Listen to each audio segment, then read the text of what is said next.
We're here at the 2023 New York Auto Show, and we're going to take a quick walk around and interior review of the Hyundai Ioniq 6, which is a controversial looking sedan which has basically converted a concept car into reality. Now,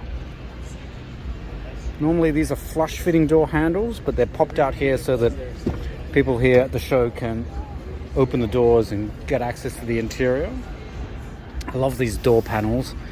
Like other Hyundai and Kia cars based on the EMP platform, there's a lot of hard plastic around the place. So you get hard plastic door panels here, you get silver finish door handles, which are meant to look like metal.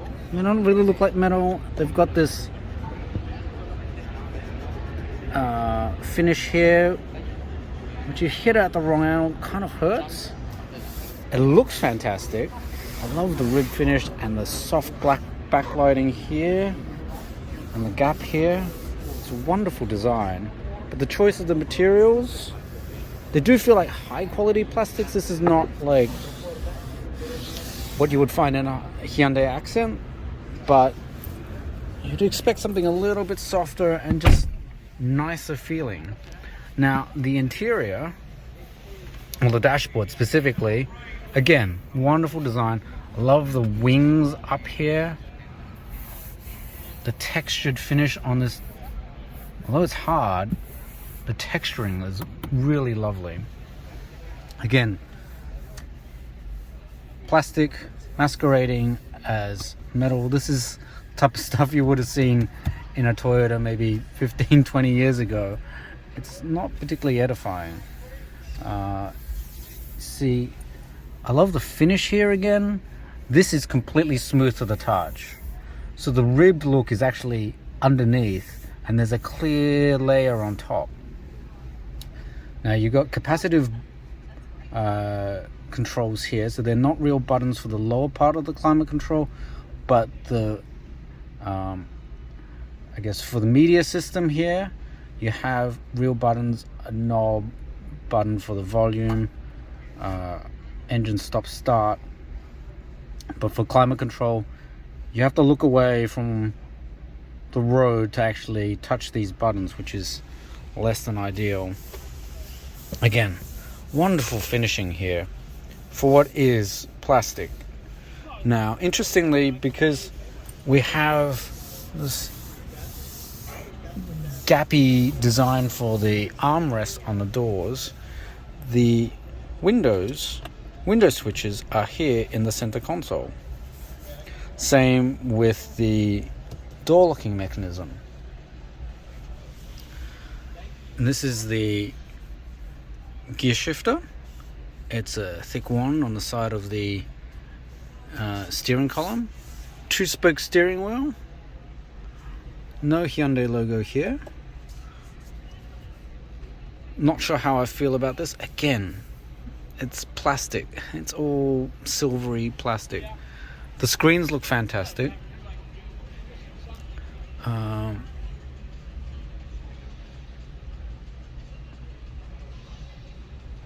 The graphics look nice. It's a little bit, as we're zooming out, you can see it's kind of a bit slow for the pinching. Now obviously we're zooming out way more than you would normally do, but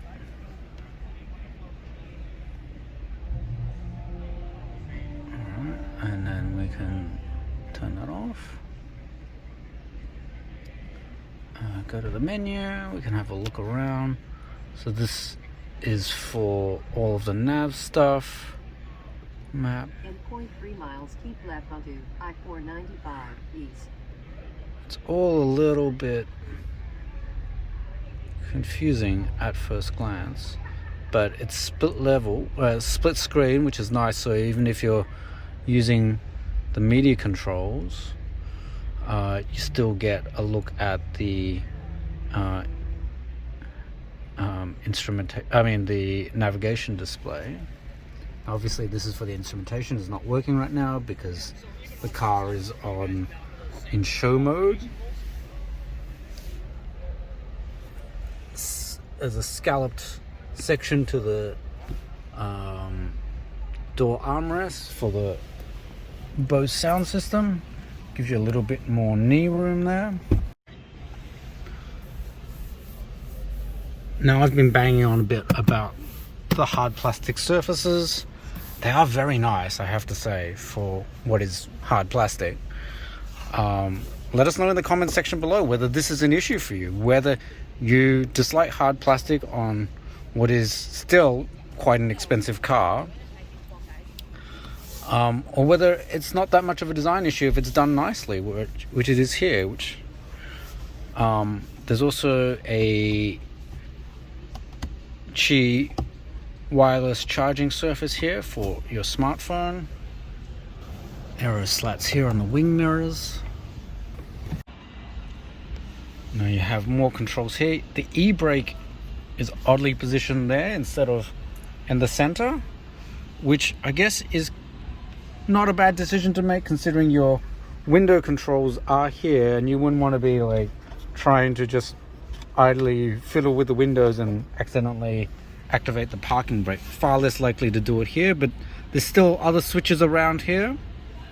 And you've also got your wing mirror controls. So these are proper buttons here on the steering wheel spokes, and you can change the amount of regenerative braking here with these flappy paddles, which is a bit pointless, I guess. There might be better ways of doing that. Now there's acres of space in the back. I've set that front seat to be ideal for myself. I'm 165 centimeters, about 5'5".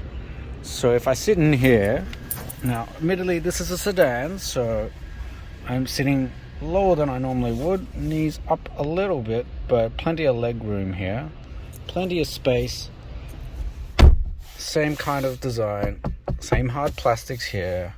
You do have switches for the windows here in the armrest, but there's so much leg room, really ridiculous amounts of leg room.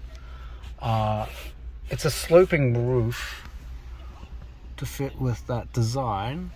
So I'm going to switch and you can see how much headroom I've got. Love the light colored leather, not to everybody's taste. I do have children and I don't mind light colored leather, but it does take a lot of work to keep it clean. There is seating for 3 and there's air vents, USB-C charging ports. Anyway, let's have a look at the trunk here, or the boot. Got a long strip of tail lights across the back there. This sloping rear end is very reminiscent of the Nissan Altima and the Infiniti J30 or Nissan Leopard J Fury. I have this spoiler at the back which reminds me of a 911 for some reason. Let's have a look and see how much space there is in this trunk. So it's electrically activated. It's not gooseneck hinges, which is unusual for this day and age, but if you did have gooseneck hinges you wouldn't have that much space. It's a flat floor but it's quite high. You do have a little bit of underfloor storage space. It's quite long in there. You can fold the seats forward, which is nice and handy to have. Let's see, there's... Pull this one too.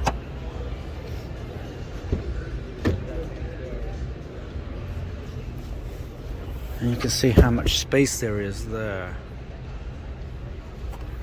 The structural frame takes up quite a bit of space, but you do get to be able to carry a bit more stuff than you might otherwise. Oh, I just noticed there's a little pocket space there, flaps there, little storage area here that goes with the curve of the speakers.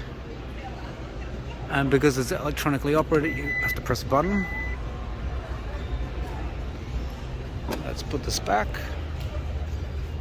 Oh look, another set of speaker grills.